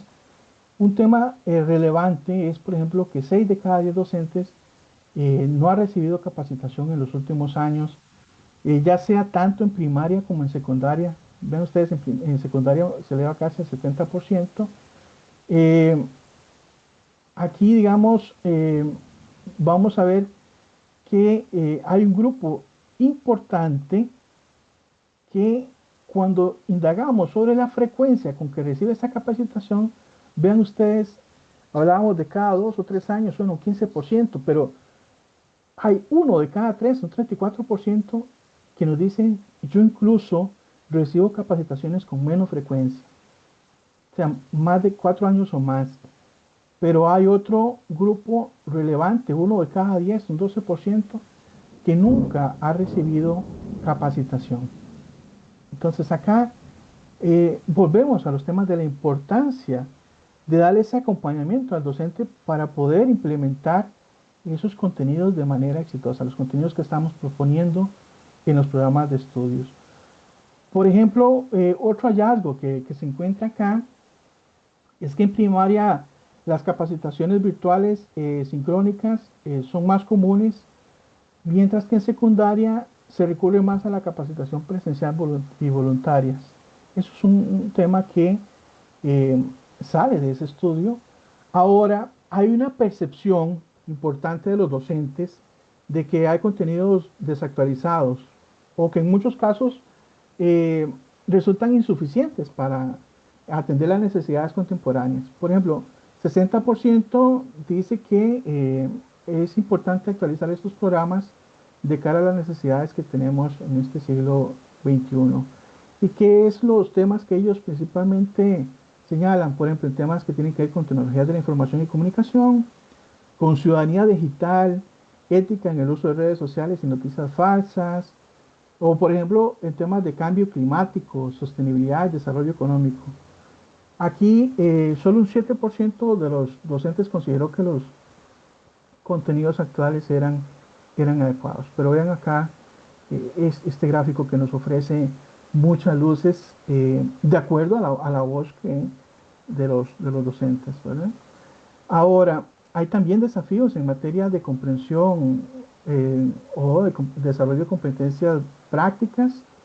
Por ejemplo, los resultados muestran avances en el tema de generar interés y compromiso sobre temas nacionales, eso sí, pero aquí hay desafíos significativos, principalmente en la formación de competencias como actitudes de respeto o una preparación sólida en derechos y deberes y defensa de la democracia. Solo el 44% de los docentes señaló estar de acuerdo en que los programas forman ciudadanos defensores de la democracia. Son estos totalmente de acuerdo y este 30% de acuerdo. 24%, si ustedes lo ven, están en desacuerdo, que serían este 22% acá y 2% totalmente de desacuerdo. Hay otro dato, que un 44% considera que la ciudadanía formada va a preferir la democracia frente a otras alternativas autoritarias. Pero cuando se indagó ese tema, hay un 35% que permanece neutral. Ahora, hemos venido hablando de, ok, tenemos los programas, podemos actualizarlos, pero luego viene un tema, y es las limitaciones que enfrentan los docentes a la hora de su aplicación. Acá, por ejemplo, muchos docentes señalan limitaciones que tienen que ver con recursos o apoyo institucional. Vean ustedes, acceso a computadoras e internet, la misma falta de capacitación docente, el tamaño de los grupos. Pero recuerdan diapositivas atrás que hablábamos de la comprensión lectora. Vean acá donde aparece referenciado en las primeras dos barras. Un 96% señala que a los estudiantes no les gusta leer. o que los estudiantes no saben leer bien. Y esto impacta de acuerdo a los docentes en la implementación de sus programas. Un tema, digamos, que hay que comprenderlo y ver cómo lo empezamos a trabajar. Otro elemento relevante es que los docentes ven pocas oportunidades de colaboración con colegas. Ahora que hablábamos del tema de redes, bueno, dice que aquí el 75% trabaja con sus pares al menos una vez al año o nunca. Y esto es importante entenderlo porque aquí se limitan el intercambio de estrategias y mejoras, ¿no? Además de lo que ya hemos venido hablando del tema de la sobrecarga laboral y la falta de formación específica que enfrentan las personas docentes. Es decir, hay una percepción de que esa formación docente es insuficiente para enfrentar estos retos actuales y de nuevo la relevancia de contar con una formación continua y contextualizada que les permita avanzar en el desarrollo de estas metodologías participativas. Entonces hay también aquí retos relevantes, pero en resumen, estos programas, de acuerdo con el criterio de las personas consultadas, requieren fortalecerse y actualizarse. Esto, insisto, viendo desde el marco que si esto se logra, también hay que trabajar otras aristas. Vuelvo a la línea de la presentación. Hablamos de que hay salida de la crisis y que podemos recuperar el valor público de la educación. Hemos puesto ejemplos de soluciones prácticas a esos 6 problemas, pero el informe es mucho más detallado. Es decir, es muy difícil, ya llevamos una hora y media, abarcar todos los temas que aborda el informe. Entonces, siempre mi invitación a leerlo de manera detenida y ver las distintas propuestas que ahí están. Igual las investigaciones de base que sirven de apoyo. El informe señala que nosotros ocupamos un punto de apoyo para mover la situación. ¿Y cuál es ese punto de apoyo? Ese punto de apoyo son esas fortalezas históricas que hemos creado como sistema educativo. Vean, cuando en muchas ocasiones nos preguntan, bueno, pero ¿qué tan distinto es esto a la crisis de los 80? Bueno, es una crisis distinta porque hoy tenemos centros educativos en casi todos los lugares del país. Digamos, estas zonas que ustedes ven que no tienen puntitos por acá es porque son parques nacionales. O acá, por ejemplo, en la península de Osa. Pero casi en todo lugar tenemos una escuela, tenemos un liceo rural llegando a esas zonas, a esos distritos de muy bajo desarrollo social. Entonces eso es una fortaleza que como país tenemos. También, si nosotros nos enfocamos en el personal docente y nos comparamos a nivel regional, por ejemplo, que el Estado de la Nación también tiene un informe regional, vamos a encontrar que tenemos un cuerpo docente eh, con una alta titulación. O sea, tenemos que pensar en tema de calidad. Titulación no es lo mismo que calidad, eso estamos de acuerdo. Pero por lo menos tienen conocimientos de docencia, cosa que en otros países muchos terminan siendo aspirantes. Eso también es una ventaja que tenemos. Si vemos en los últimos 20 años también hemos reducido de manera importante las brechas que existían entre diferentes tipos de hogares. Por ejemplo, entre climas educativos altos, que esto es hogares donde las personas mayores de 18 años tienen algún nivel de educación superior, versus climas educativos bajos, que es esta línea naranja, que son chicas y chicos que viven en hogares donde en promedio los años de educación de sus padres es 6 años o menos. Es decir, terminaron la escuela o no la terminaron. Pero vean que la brecha se ha venido reduciendo recientemente. También nos dimos a la tarea de reformar o tener una reforma curricular de amplio espectro, es decir, casi todos los niveles y la mayoría de las asignaturas eh, fueron renovados, actualizados. También tenemos innovaciones de calidad, innovaciones educativas tenemos los colegios científicos, de bachillerato internacional, tenemos muy buenos colegios técnicos, liceos bilingües y otros que ofrecen también la modalidad de sección bilingüe. Es decir, muchas de estas iniciativas a veces las dejamos a modo de experimental, pero hay que ir viendo la posibilidad de ir escalando. También resaltamos buenas prácticas en los centros educativos y un conjunto de alianzas para mejorar oportunidades en poblaciones rezagadas. Por ejemplo, el tema del bachillerato para la empleabilidad entre la unidad y el MEP. Vean ustedes que en el 2024 miles de jóvenes lograron obtener su título de bachillerato. eh, casi el 65% eran mujeres.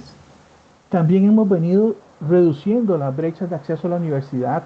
Esto cuando vemos el tema del quintil de ingreso de procedencia entre primer quintil y segundo quintil. Hoy participan más personas de los ingresos bajos. Hay una alta cobertura de la acción social universitaria en el territorio nacional.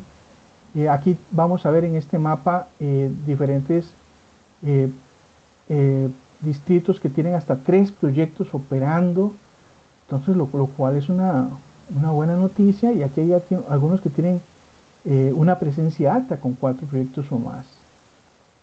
Esto solo para señalar la importancia de esas fortalezas, pero también otra gran fortaleza que tenemos son los acuerdos nacionales en educación, que ya el informe anterior documentó y que los vamos a ver acá en esta pantalla. Son 31 acuerdos en muy diferentes áreas de interés, pero lo que el informe ha sido muy claro es la necesidad de cumplirlos. Es decir, el sistema tiene fortalezas históricas y ese es un buen punto de apoyo para salir de la crisis. Sin embargo, aquí ocupamos voluntad y estrategia política, que esa es la palanca para generar ese cambio, para impulsarnos. Entonces, esas fortalezas, dice el informe, por sí solas no alcanzan, pero se pueden emplear o se pueden desperdiciar. Depende de la política y de las políticas públicas que usemos o no esa palancia y la forma de hacerlo. Entonces, ya para ir cerrando, este informe hace un señalamiento o recalca la necesidad de reconstruir, reconstruir, y es lo que vamos a ver en esta portada. Si ustedes estuvieron al inicio, empecé esta presentación recordando las portadas anteriores en el 2019 que alertó acerca del sistema atrapado en el conjunto de inercias, la de 2021 que hizo ese grito de volvamos a ver la educación, tenemos un problema ahí, la 2023 que denunció la educación con S, una educación que decíamos está perdiendo calidad, hay que enfocarse en esos problemas. Y esta hoja que vemos acá eh, nos va a mostrar cada uno de esos pedacitos, esa forma de reconstruir. Vamos a ver que aquí cada, cada tira de papel reagrupada y adherida, si ustedes lo ven, están pegaditas con cinta. Ese simboliza el esfuerzo que tenemos que hacer para recuperar lo que hemos desechado, ideas, oportunidades, fortalezas y capacidades institucionales. Estas cintas que vemos aquí nos señalan la urgencia de las reparaciones, ¿verdad? Ese es el tema medular acá.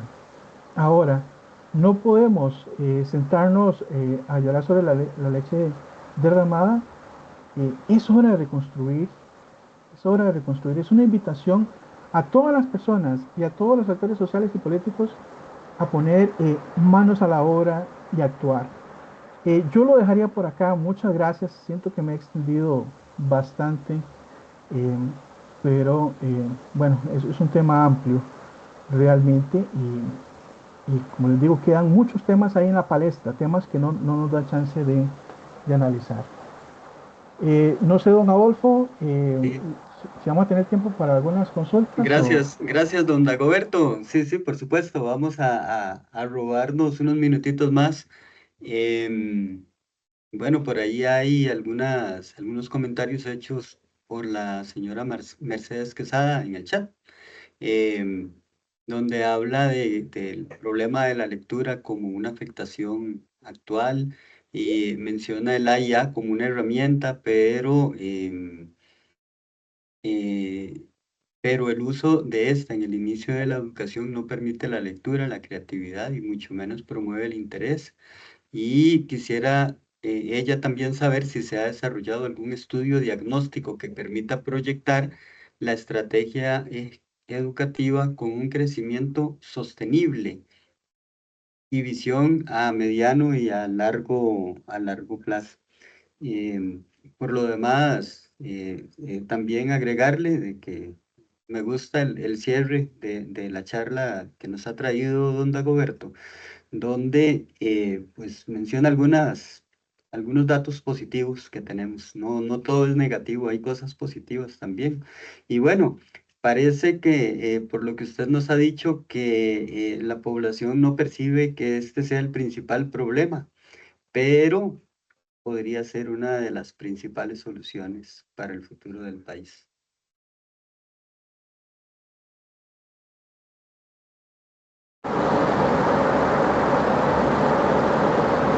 Bueno, ¿me escuchan? Sí. Sí, a usted y a la lluvia también, Dagoberto, adelante.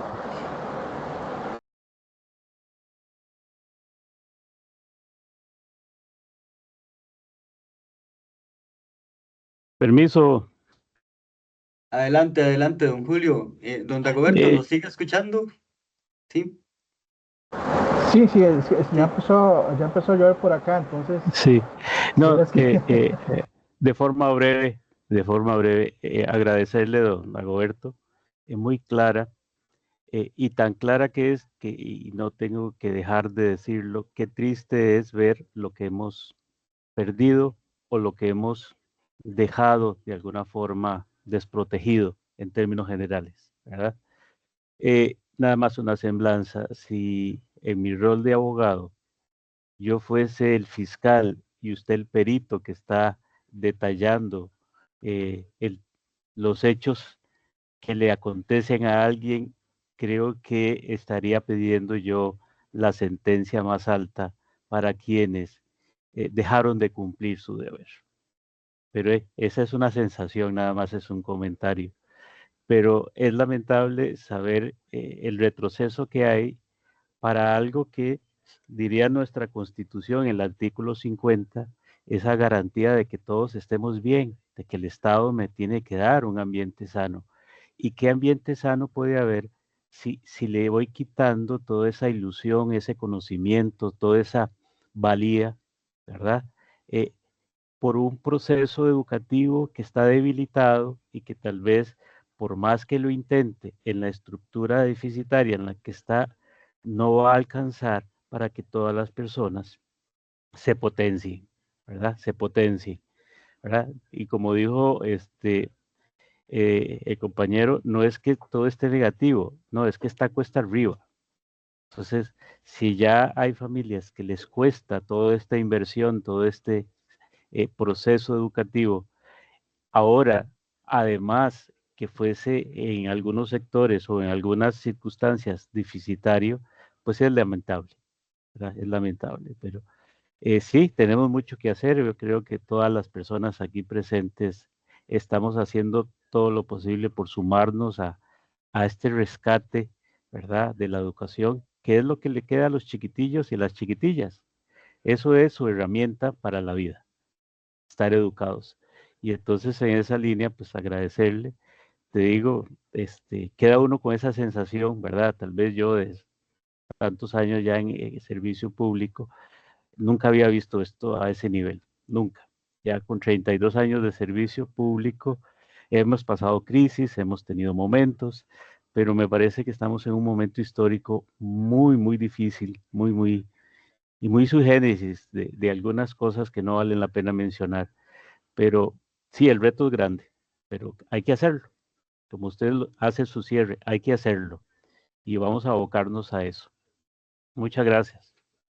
Gracias, Julio. Don Dagoberto, disculpe, bueno, una última consulta aquí en el chat que vamos a atender o que le voy a trasladar es que si se contempla esos, en los planes de cooperación algún programa de mejora para las competencias y conocimiento de los docentes. Y por otro lado, Hay un par de manos levantadas, pero no sé si usted toma la palabra, don Dagoberto, y luego ahí en un par de minutitos le damos a las compañeras la oportunidad.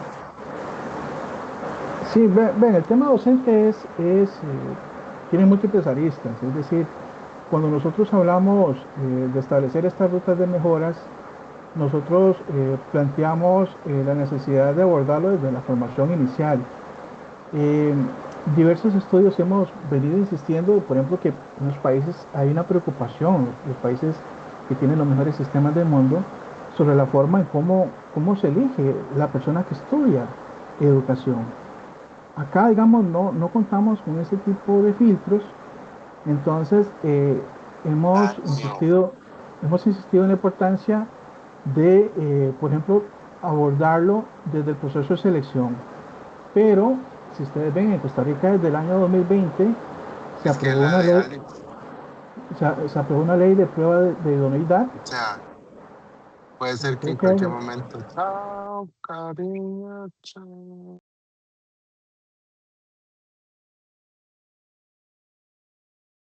Se silenció don Dagoberto.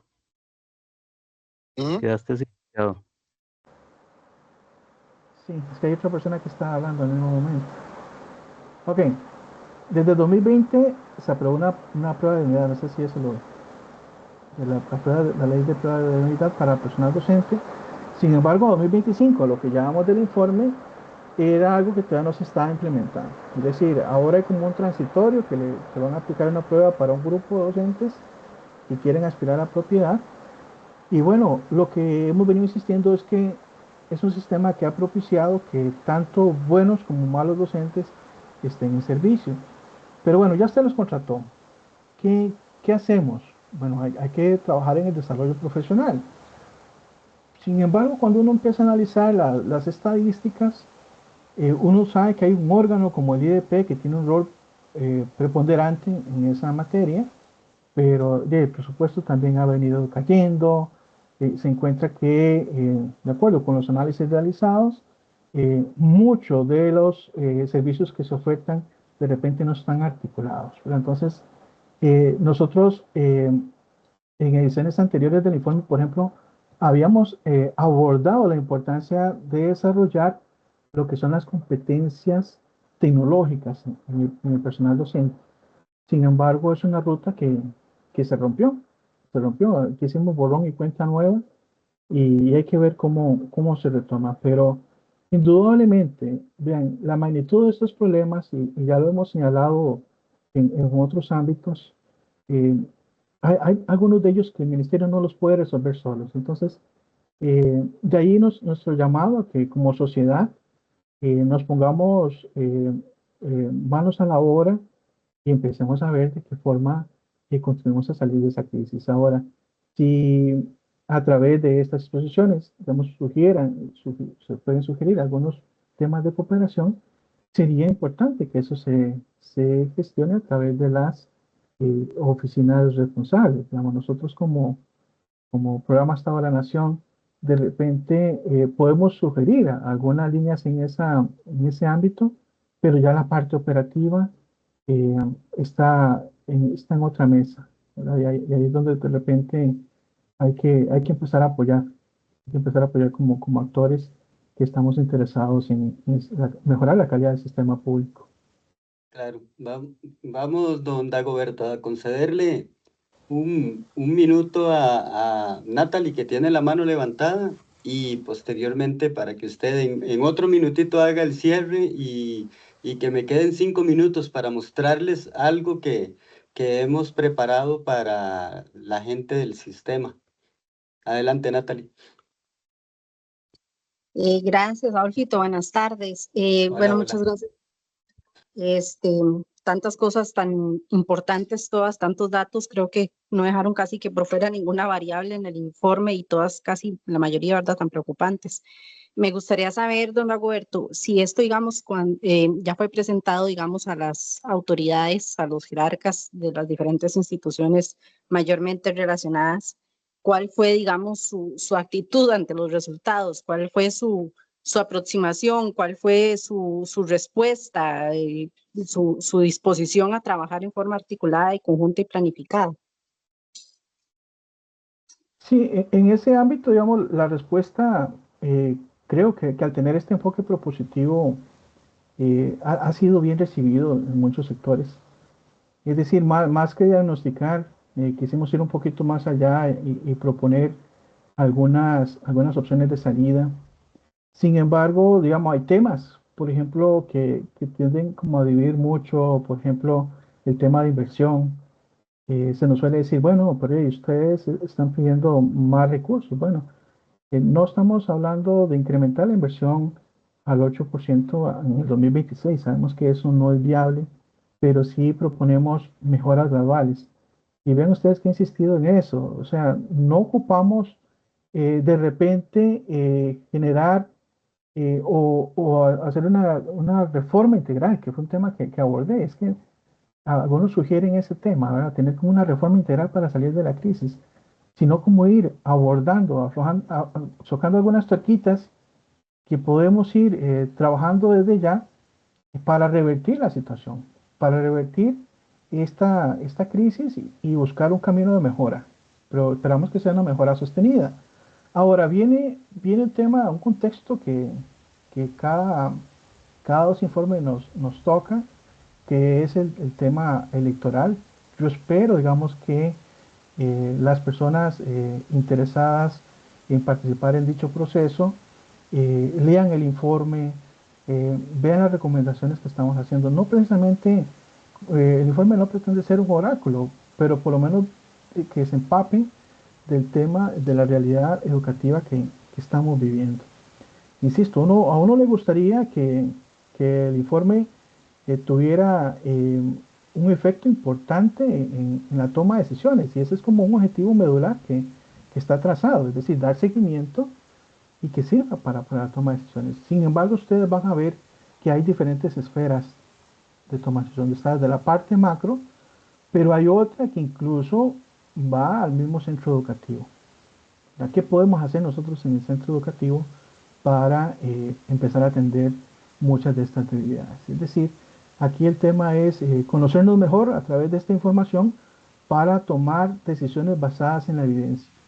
Creo que ese es el elemento fundamental, pero siempre el llamado, insisto, a reconstruir sobre esas fortalezas que ya tenemos y que hemos venido gestando a través de muchos años. Don Dagoberto Murillo, de Estado de la Nación, muchísimas gracias por toda la información que nos ha presentado el día de hoy. Mucho gusto, un honor de verdad compartir con ustedes